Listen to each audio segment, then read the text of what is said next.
So, this morning I took my epilepsy medication a little late, and I was able to take some CBN, and I'm drinking plenty of fluids. I took a glass of chamomile tea that sometimes helps a little bit, and this all helps with epilepsy. The bottle of Triliptal, that an epilepsy medication I just took, gives me 80% improvement in my speech, movement of the legs, things like that, every day, 24 hours. This is all the time. This is all the time. Bed, night, I'm always feeling this, and sometimes it's worse. That's when we call it the epileptic seizures or muscle spasms. Now, it affects my ability to speak. And that's annoying because I have a great vocabulary that I can't always use. And I understand everything that people are telling me. I don't understand what I'm reading all the time because I'm reading the words instead of putting them into a picture. But when it comes to talking to people, I understand full words and I can explain things in a great way. But a lot of people, everybody from judges to workers to my family, they assume that I'm the one misunderstanding sometimes. Like, I'll give you an example of something that was misunderstood. I was bumping in the furniture my whole life.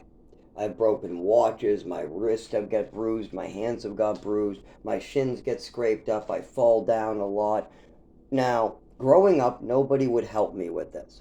My mother would just victim blame. It's their favorite thing to do. When something's going wrong that might be partly my parents' fault, go straight for victim blaming. And I see this a lot in a lot of guilty parties. When a police officer does something like drags a man across the ground or pushes over a 90-year-old man or something like that, like what you saw on the TV, or when the police officer runs over a 30-year-old woman on a crosswalk, or my parents when I had a seizure or I was having an overdose because they slipped me medication to shut me up so they could change the channel. Well, my mother did. My father didn't know about that, but over the years he became more and more complacent in letting her harm me. Uh, uh, Fuck, that's gonna throw me off. That's gonna throw my speech off. And I was just trying to give you an example. Anyway, so I'll give you an example of the victim blaming. So I'm bumping in the furniture my whole life. They call me into the living room. They ask me why I'm cut up. I tell them, oh, I don't know.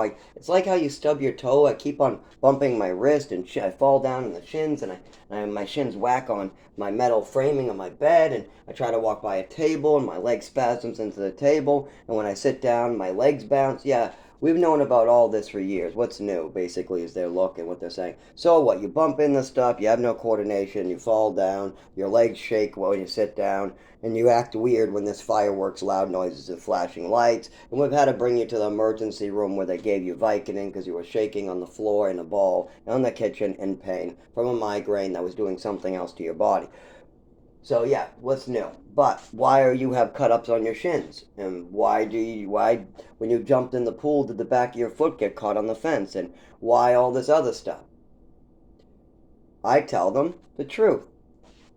Now there was when I was like 16, there was like one time I tried cutting, but this was way after this. Keep in mind if they go, well, we have proof he was self-harming.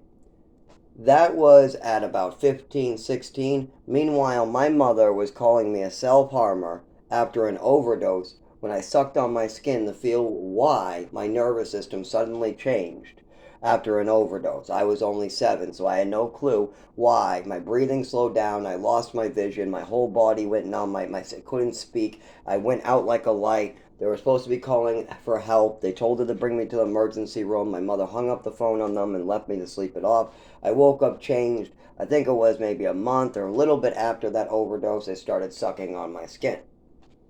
And then also, my mother was drugging me before I even got adopted. She drugged me on the day of my adoption. She was slipping me pills that I wasn't prescribed on the literal day I was going to. Sometimes it was Benadryl, sometimes it was Percocet, sometimes it was whatever the hell would put me out so she could do what she wanted to do.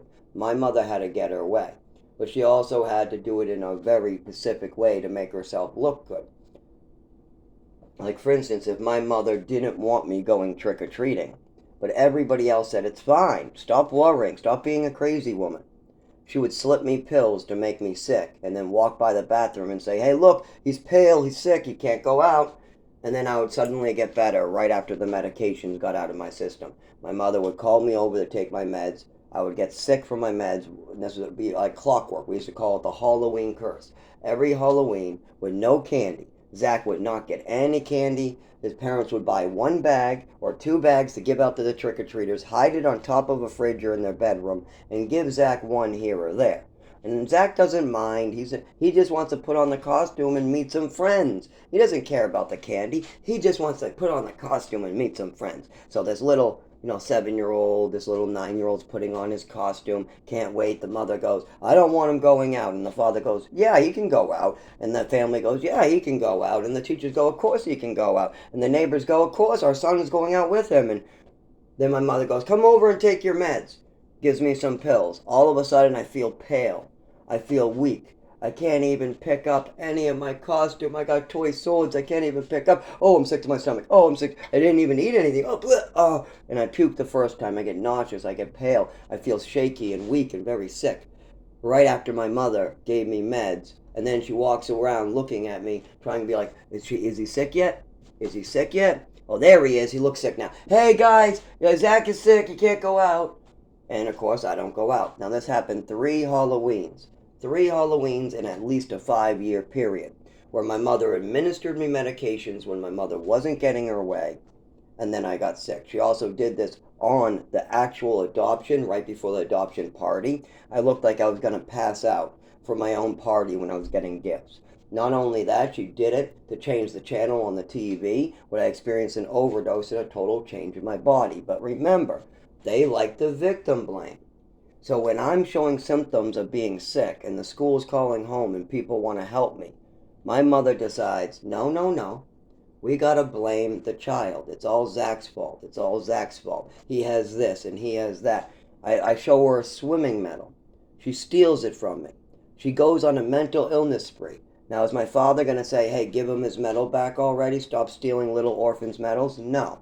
They go victim blaming. No, you didn't win this medal in the orphanage at the YMCA. No. In your name that's written on the back from the orphanage, you're trying to get back at us. And somebody else must have won this, and we're going to make up a bunch of stories about you to justify our behavior of stealing a medal from a child. No, there is no swimming pool in the orphanage, so you're lying.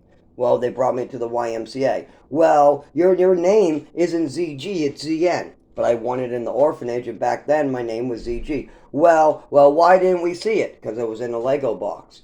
Well, why didn't you tell us about it? I am, and you just stole it out of my hand. I literally have only known you guys for 2 years or less, and you guys are already taking swimming medals out of my hand and running off with them. And then you're going to the doctors getting me